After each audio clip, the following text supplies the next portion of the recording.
Today's travel vlog, join us as we go to the hiking capital of Peru, Huaraz City. We rode a bus from Lima to Huaraz, approximately 8 hours of travel. Also, on the same day is our first tour, learning from our Cusco trip that if you visit a city that has a high altitude, first day should always be spent acclimating. Hola everybody! Welcome to Jade and John YouTube channel and welcome to the little Switzerland of Peru, Huaraz City!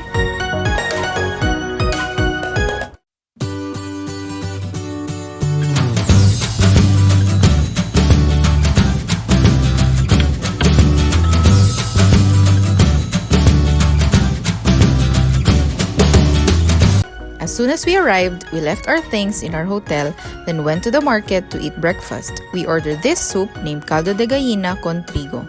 Follow our TikTok account for the details of where we stayed and all the expenses we had on this day.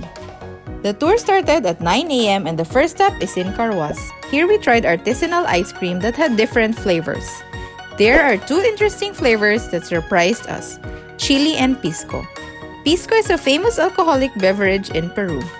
On the other hand, my husband ordered strawberry and coconut flavor and I ordered coffee and vanilla.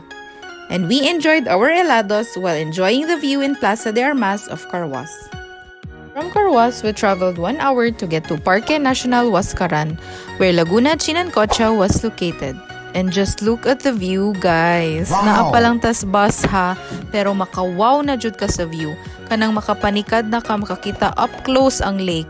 And ang color sa jud, my gosh, turquoise color kaayo. Let us together appreciate the beauty of Laguna Chinancocha.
At lunch, we ate pollo a la plancha and fried trucha fish with maracuya juice. Que rico!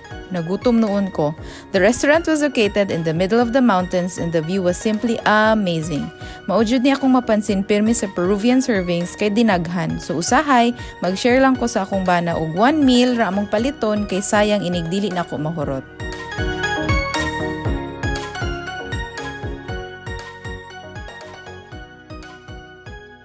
This tour is ideal for acclimating and does not entail too much hiking nor walking. Because remember, Huaraz City is located at 3,052 meters above sea level and the Laguna Chinancocha is at 3,850 meters above sea level.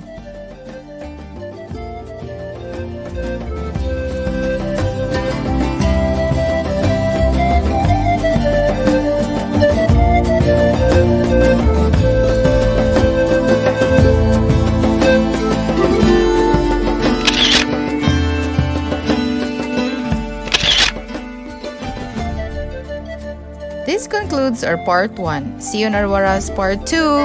There we will start our hiking and see more beautiful turquoise lakes in Peru. I can't wait to share it with you guys. Ciao for now. Please like and subscribe.